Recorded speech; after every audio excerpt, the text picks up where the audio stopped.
Assalamualaikum warahmatullahi wabarakatuh. Saya Mariam Rizahwa, mahasiswi UIN Syarif Hidayatullah Jakarta. Saya dari Prodi PGMI dengan NIM akhir 040. Video ini dibuat untuk memenuhi tugas akhir dari mata kuliah Bahasa Sastra dan Indonesia.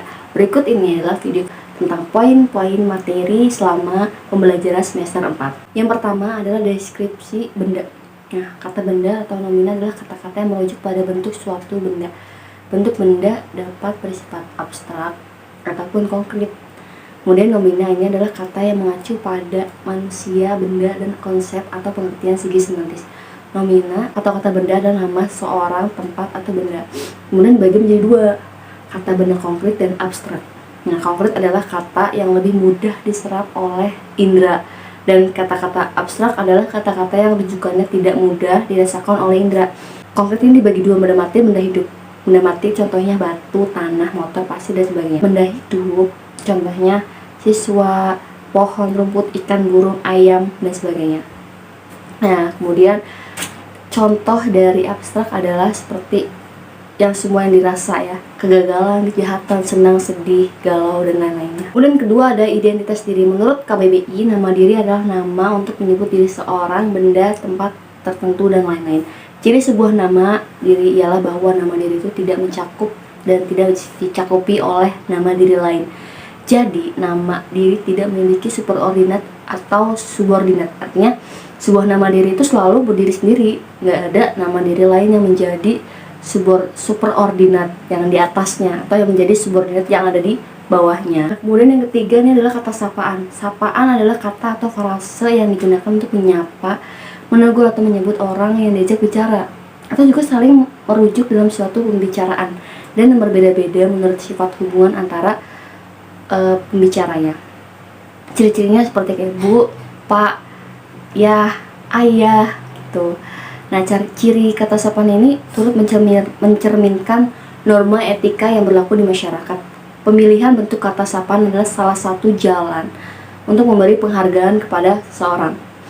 Karena kata-kata sapaan itu digunakan yaitu sebagai penghargaan dan penghormatan terhadap yang lebih tua. Nah, yang kedua, penghargaan dan penghormatan terhadap profesi. Kemudian yang ketiga, kedudukan penyapa dengan orang yang disapa, untuk saling menyapa.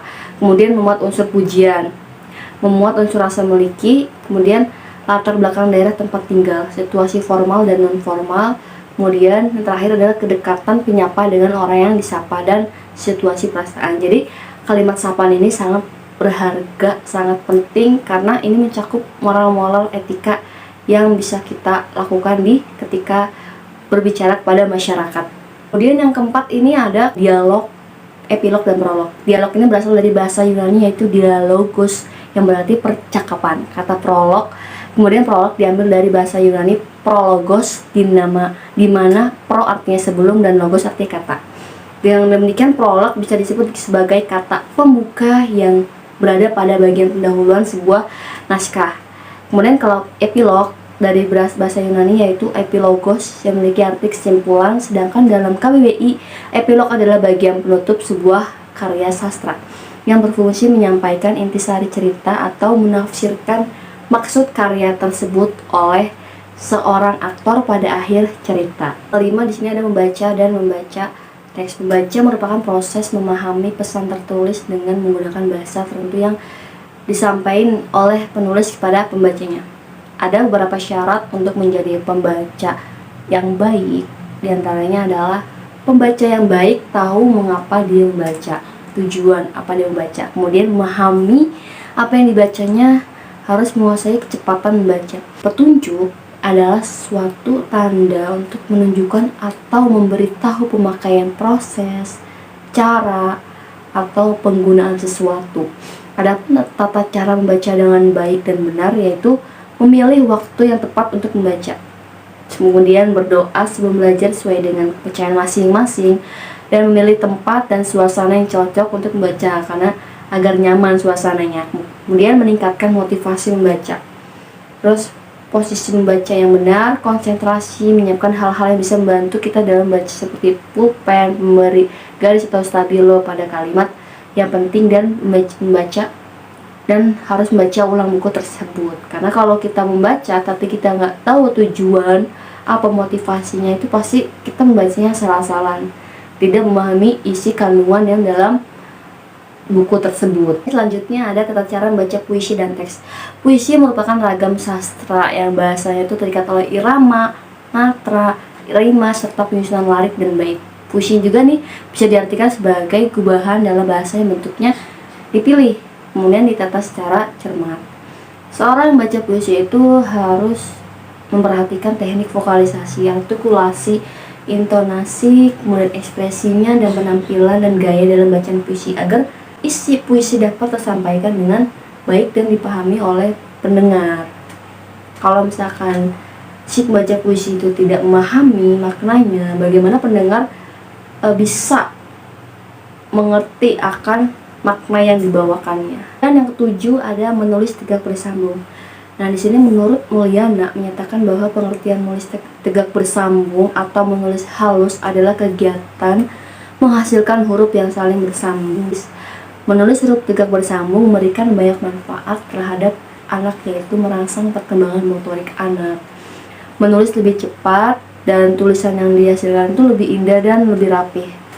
Nah, kemudian dilanjut meringkas. Yang ke-8 ada ringkasan. Menurut Keraf, ahli bahasa adalah suatu cara efektif untuk menyajikan karangan yang panjang dalam bentuk singkat. Jadi ketika meringkas itu, si pembaca lebih mudah langsung memahami karena ringkasan ini mudah terkumpul dalam pada inti-intinya. Nah, yang selanjutnya ada parafrase. Menurut KBBI, Kamus Besar Bahasa Indonesia, parafrase adalah penguraian kembali pada suatu teks atau karangan dalam bentuk atau susunan kata yang lain dengan maksud dapat menjelaskan makna yang tersembunyi.